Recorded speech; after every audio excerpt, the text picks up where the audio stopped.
दिसंबर 2025 में supreme court ने कहा कि दिल्ली के पोल्यूशन को रोकने के लिए जो भी कुछ किया गया वो सब फेल हो गया। एंड फिर जाके जो दिल्ली सरकार है उन्होंने अप्रैल 2026 में ईवी के लिए न्यू पॉलिसी रिलीज करी। 3,954 करोड़ का प्लान। 2028 के बाद पेट्रोल बाइक का रजिस्ट्रेशन बंद।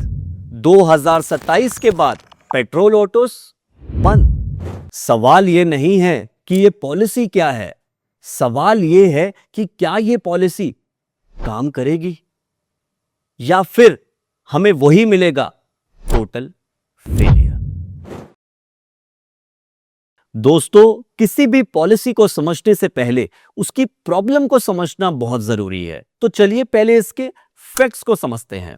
दिल्ली की एयर क्वालिटी एक गवर्नमेंट मैंडेटेड रिपोर्ट है CAQM की, जो सुप्रीम कोर्ट के ऑर्डर के बाद बनाई गई। एंड इसमें मल्टीपल रिसर्च इंस्टीट्यूशंस जो है वो मिलके काम करती हैं। एंड ये जनवरी 2026 में रिलीज हुई। Transport repeatedly emerges as the most prominent pollution source within Delhi.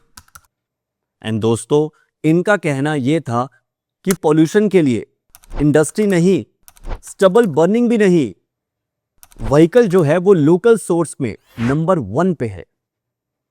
And इसका असर इतना सीरियस है कि इसी CAQM रिपोर्ट के अकॉर्डिंग दिल्ली का जो विंटर PM 2.5 कॉन्सेंट्रेशन है वो 178 माइक्रोग्राम्स पर क्यूबिक मीटर है। And do you know, world health organization ने जो सेफ लिमिट रखी है वो सिर्फ 5 माइक्रोग्राम्स रखी है। तो इसका मतलब तो यह हुआ कि जो दिल्ली की विंटर की हवा है वो सेफ स्टैंडर्ड से 35 टाइम्स टॉक्सिक है। 35 टाइम्स मतलब ये तो आपकी जो एयर है वो स्लाइटली खराब नहीं है, इसका तो साफ साफ मतलब है कि आपके लंग्स में पॉइजन जा रहा है। अब व्हीकल का स्केल समझते हैं। CAQM की रिपोर्ट के अकॉर्डिंग आज के टाइम पे दिल्ली NCR में 2.88 करोड़ रजिस्टर्ड व्हीकल हैं, एंड जिसमें 37% जो हैं वो BS3 के इंजन चल रहे हैं। एंड दोस्तों, ये जो पुरानी गाड़ियां हैं ये BS6 के मुकाबले ऑलमोस्ट 31 गुना ज्यादा पार्टिकुलेट मैटर एमिट कर रही हैं। मतलब अगर मैं बोलूं तो एक BS2 मॉडल की पुरानी बाइक नई बाइक के मुकाबले 31 गुना ज्यादा पॉल्यूशन कर रही है। और बात सिर्फ पार्टिकुलेट मैटर की नहीं है, नाइट्रोजन ऑक्साइड्स 6 गुना से 12 गुना तक ज्यादा, कार्बन मोनोऑक्साइड 5 गुना तक ज्यादा, यानी हर तरह का जहर, और वो भी कहीं गुना। और पता नहीं ऐसी करोड़ों गाड़ियां दिल्ली की सड़कों पर चल रही हैं। अब एक ऑनेस्ट सवाल कि स्टबल बर्निंग का क्या? और यह बिल्कुल वैलिड सवाल है, क्योंकि सुप्रीम कोर्ट के CGI ने भी यही सवाल पूछा कि मतलब अगर कोविड का टाइम था तो तब दिल्ली में नीला आसमान क्यों था? तो यह शो करता है कि स्टबल बर्निंग के साथ साथ और भी ऐसे फैक्टर्स हैं जिनकी वजह से पोल्यूशन फैलता है। और कंक्लूजन, स्टबल बर्निंग रियल तो है, बट ये सीजनल फैक्टर है। स्टबल बर्निंग अक्टूबर में होती है, नवंबर में होती है, बट नॉर्मल टाइम में लाइक आपके जुलाई मंथ, अप्रैल मंथ, मई मंथ, इन सब में व्हीकल्स तो आपके लगातार सड़कों पे चलते हैं। तब क्या? तो इसका मतलब जो व्हीकल है वो भी एक मोस्ट इंपॉर्टेंट फैक्टर हो सकता है पोल्यूशन के लिए। दोस्तों, यहां एक अनकंफर्टेबल सवाल मेरे दिमाग में आता है कि दिल्ली में EV पॉलिसी पहले भी थी, 2020 में भी EV पॉलिसी को लाया गया था और टारगेट यह था कि हर 4 में से 1 गाड़ी को EV व्हीकल बनाना है। मार्च 2026 तक का टारगेट था। क्या हुआ? मिस हो गया। इसीलिए सुप्रीम कोर्ट ने 2025 में दिल्ली की EV पॉलिसी को टोटल फेलियर बोला। तो दोस्तों अब इसमें गलत क्या हुआ, मैं आपको बताता हूं। Number 1, charging infrastructure. लोगों ने ईवी गाड़ियां तो खरीदी, बट उनको चार्जिंग करवाने में प्रॉब्लम आ रही थी। And number 2, enforcement zero. सरकार पॉलिसी तो ले आई, बट सड़कों पे कई सारे ऐसे व्हीकल चल रहे थे जो बहुत ज्यादा पोल्यूशन फैला रहे थे, और ऐसे ऑफिसर्स नहीं थे जो उन गाड़ियों को रोक सके और उनको बैन कर सके जो ज्यादा पोल्यूशन फैला रही है। एंड नंबर 3, गवर्नमेंट ने खुद स्विच नहीं किया। गवर्नमेंट अपने लोगों को तो ये बोल रही थी कि आप इलेक्ट्रिक कार लो या इलेक्ट्रिक व्हीकल लो, बट उसके खुद के जो व्हीकल्स थे वो बहुत सारे पुराने इंजन के या पेट्रोल डीजल के थे। इसीलिए 2026 की ईवी पॉलिसी में दिल्ली सरकार का यह कहना है कि वो जीएनसीटीडी के सारे हायर्ड और लीज्ड व्हीकल्स जो हैं वो कोशिश करेगी कि ज्यादा से ज्यादा इलेक्ट्रिक हो। एंड नंबर 4, बेनिफिट्स तो थे बट उनकी अवेयरनेस नहीं थी, और जिनको सब्सिडी मिलनी थी, जो बेसिकली सब्सिडी के लिए एलिजिबल थे, उसके लिए प्रोसेस ही ऐसा कॉम्प्लिकेटेड था कि वो अपनी सब्सिडी ले नहीं पाए। और आप ये भी जानते होंगे कि अक्टूबर 2025 के आसपास एक बहुत बड़ा शॉकिंग एलिगेशन सामने आया था, जो ये था कि एयर क्वालिटी मॉनिटरिंग स्टेशंस के आसपास सरकार अपने पानी के टैंकर के थ्रू स्प्रे करवा रही थी कि वहाँ पे जो आपका एयर का लेवल है वो आर्टिफिशियली कम आए। मतलब जो एयर इंडेक्स है, जो एयर क्वालिटी इंडेक्स है, वो आपको कम शो करे। अब इन्हीं चीज़ों की वजह से हमें कभी ना कभी सरकार की पॉलिसी पे विश्वास नहीं हो पाता। हमें नहीं समझ आ पाता कि सरकार काम करेगी या नहीं काम करेगी। मैं किसी पार्टी को लेके नहीं बोल रहा हूं, बट जस्ट मैं आपको बता रहा हूं कि इस तरह की चीज़ें हम दिल्ली वालों के सामने नज़र में आती हैं, चाहे वो कोई भी सरकार हो। और जब डेटा ही ट्रस्टवर्दी नहीं होता ना, तो ना चाह के भी शक होता है कि पॉलिसी कैसे रहेगी, पॉलिसी इंप्लीमेंट करेगी नहीं करेगी, उसका सोल्यूशन कैसा होगा। तो ये सब चीज़ों पे सोचने पे सवाल खड़ा हो जाता है। तो दोस्तों, ये सब जानने के बाद अब ये समझते हैं दिल्ली की ईवी 2026 की न्यू पॉलिसी क्या है और इनके पीछे का सच क्या है, इसको समझते हैं। और दोस्तों, फिर 11 अप्रैल 2026 को दिल्ली गवर्नमेंट ने ड्राफ्ट ईवी पॉलिसी को रिलीज किया। अभी ये ड्राफ्ट है, इंप्लीमेंट होना बाकी है, इसीलिए गवर्नमेंट ने 30 डेज का टाइम फीडबैक के लिए दिया हुआ है, जिसके बाद 10 मई के बाद ये पॉलिसीज जो हैं वो इंप्लीमेंट हो जाएंगी। दोस्तों, ये जो दिल्ली गवर्नमेंट की न्यू ईवी पॉलिसी है, ये 4 पिलर्स पे टिकी हुई है। Pillar number 1, purchase incentive. ईवी खरीदने पे आपको डायरेक्ट कैश मिलेगा। And pillar number 2, scrapping incentive, मतलब पुरानी गाड़ी दो और एक्स्ट्रा कैश ले जाओ। एंड थर्ड, टैक्स एग्जेम्पशन, मतलब रोड एंड रजिस्ट्रेशन कॉस्ट बिल्कुल माफ। एंड फोर्थ वन, जो ज्यादा इंपॉर्टेंट है, डेट इज चार्जिंग इंफ्रास्ट्रक्चर, मतलब सरकार जो है वो अप्रोक्स 1000 करोड़ जो है वो चार्जिंग इंफ्रास्ट्रक्चर पे लगाने वाली है। और मैं आपको फिर बता दूं, सरकार का ऑलमोस्ट 3954 करोड़ का बजट है 2030 तक। तो दोस्तों, अब ये समझते हैं कि आपको एग्जैक्टली मिलेगा क्या। अगर आप इलेक्ट्रिक 2 व्हीलर बाय करते हैं तो इंप्लीमेंटेशन के ईयर 1 में परचेज इंसेंटिव आपको 30,000 मिलेगा, और ईयर 2 में परचेज इंसेंटिव आपको 20,000 मिलेगा, ईयर 3 में परचेज इंसेंटिव आपको 10,000 मिलेगा। प्लस आप अगर स्क्रैपिंग करते हैं ओल्ड BS4 बाइक के साथ, तो ईयर 1 में 10,000 का, ईयर 2 में भी 10,000 और ईयर 3 में भी 10,000। और इसके साथ साथ जो आपका रोड टैक्स है, चाहे वो ईयर 1 हो, ईयर 2 हो, ईयर 3 हो, तीनों केसेस में 0। मतलब ईयर 1 में मोटा मोटा आप 40,000 तक का डायरेक्ट बेनिफिट उठा सकते हैं। ओला S1, TVS iQube, Bajaj Chetak, ये सब इसी रेंज में आते हैं। और इसमें इंपॉर्टेंट बात यह है कि जो पहले आएगा उससे पहले बेनिफिट मिल जाएगा।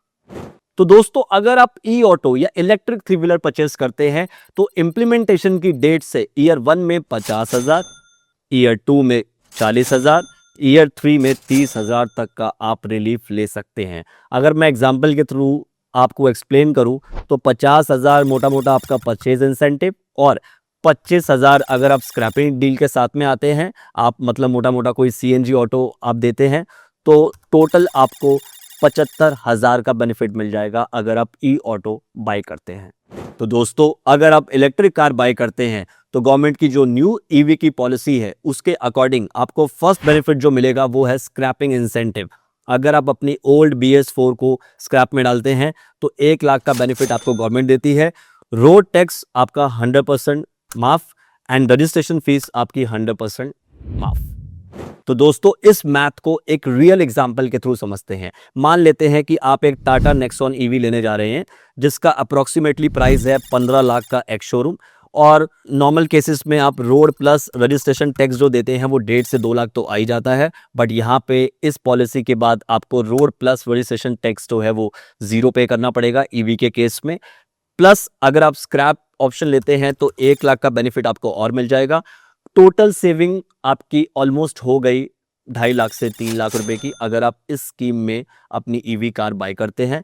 तो प्रैक्टिकली अगर मैं बोलूं तो ईवी और पेट्रोल कार का जो गैप था वो थोड़ा सा और कम हो गया इस पॉलिसी के अकॉर्डिंग में, जितना मुझे अभी तक समझ आ रहा है। तो दोस्तों अब मैं आपको वो कंडीशंस बताता हूं जो आपको मिस नहीं करनी। मे बी हो सकता है कि आपको बेनिफिट्स पता चले बट आपको ये चीज ना पता हो कि ये पॉलिसीज जो हैं वो कहां इंप्लीमेंट हो रही हैं। नंबर 1 पॉइंट, ये पॉलिसी सिर्फ दिल्ली में इंप्लीमेंट होगी, मतलब जो दिल्ली रजिस्टर्ड व्हीकल्स हैं उन्हीं को इस पॉलिसी का बेनिफिट मिलेगा। And number 2, direct benefit transfer, मतलब इस पॉलिसी का जो बेनिफिट है वो डीलर को नहीं जाएगा, वो सिर्फ डायरेक्ट ऑनर को ही जाएगा। एंड नंबर 3, अगर आपकी इलेक्ट्रिक व्हीकल की वैल्यू 30 लाख से ज्यादा है तो आपको ये बेनिफिट नहीं मिलेगा। Like in case of BMW, Mercedes, अगर आप ये कार इलेक्ट्रिक परचेस करते हैं तो आपको बेनिफिट नहीं मिलेगा क्योंकि इन कार्स का ऑलमोस्ट प्राइस जो है वो 30 लाख से अबव ही जाता है। एंड सरकार ये चाहती है कि जो एवरेज लोग हैं, जो मिडिल क्लास लोग हैं या जो मेजॉरिटी ऑफ लोग हैं वो इस पॉलिसी का बेनिफिट ले। एंड नंबर 4, जो कार स्क्रैपिंग इंसेंटिव है वो पहले 1 लाख एप्लीकेंट्स को ही मिलेगा। एंड नंबर 5, इस न्यू पॉलिसी के अकॉर्डिंग अगर आप अपना व्हीकल स्क्रैप करते हैं तो स्क्रैप करने के 6 महीने के अंदर ही आपको न्यू इलेक्ट्रिक व्हीकल परचेस करना पड़ेगा। तो दोस्तों अब उस सेक्टर की बात करते हैं जहां पे गवर्नमेंट ने इंसेंटिव नहीं दिया, वहां पे गवर्नमेंट ने डेडलाइंस दी है। गवर्नमेंट ने ये बोला है कि जनवरी 2026 के बाद ओला, उबर, जोमेटो, स्विगी, इन सबको no new petrol diesel vehicles. Secondly government ने बोला है दिसंबर 31 2026 के बाद जो डिलीवरी के 2 व्हीलर्स होते हैं उन सबको भी ईवी में स्विच करना पड़ेगा। और जनवरी 1 2027 के बाद दिल्ली में सिर्फ इलेक्ट्रिक 3 व्हीलर्स का ही न्यू रजिस्ट्रेशन होगा। एंड अप्रैल 1 2028 के बाद दिल्ली में सिर्फ इलेक्ट्रिक 2 व्हीलर्स का ही रजिस्ट्रेशन होगा। एंड 2030 तक 30% ऑफ स्कूल बसेस इलेक्ट्रिक, मतलब जनवरी 2027 के बाद दिल्ली में नया CNG ऑटो नहीं मिलेगा। अप्रैल 2028 के बाद नई पेट्रोल बाइक, नया पेट्रोल स्कूटर दिल्ली में रजिस्टर्ड नहीं होगा। गवर्नमेंट ने बोला है, बेसिकली ये इंसेंटिव नहीं है, ये बैन है। तो दोस्तों अब आपके दिमाग में एक क्वेश्चन और आएगा कि क्या हमें purchase benefit plus scrapping benefit दोनों एक साथ मिलेंगे या अलग अलग मिलेंगे? तो दोस्तों आपको ये दोनों बेनिफिट एक साथ मिलेंगे, लेकिन उसकी एक सीक्वेंस है, मैं आपको एक्सप्लेन करता हूं। तो दोस्तों गवर्नमेंट ने इसके कुछ स्टेप्स बताए हैं। स्टेप नंबर 1 है, पहले आपको पुरानी गाड़ी ऑथराइज्ड स्क्रैपिंग फैसिलिटी पर स्क्रैप करनी पड़ेगी। एंड स्टेप 2, वहां से आपको एक डॉक्यूमेंट मिलेगा जिसका नेम है सर्टिफिकेट ऑफ डिपॉजिट, जिसे बेसिकली COD बोलते हैं। एंड स्टेप 3 में आपको उस COD के मिलने के 6 महीने के अंदर नया ईवी खरीदना पड़ेगा। एंड स्टेप 4, दोनों बेनिफिट्स परचेज इंसेंटिव और स्क्रैपिंग इंसेंटिव डीबीटी से सीधा आपके अकाउंट में आएंगे। लेकिन आपको एक बात याद रखनी पड़ेगी कि जो आपको सर्टिफिकेट ऑफ डिपॉजिट तभी मिलेगा जब गाड़ी आपके नाम पे होगी। अगर किसी और पर्सन के नेम से आप अप्लाई करते हैं तो आपको सर्टिफिकेट ऑफ डिपॉजिट नहीं मिलेगा।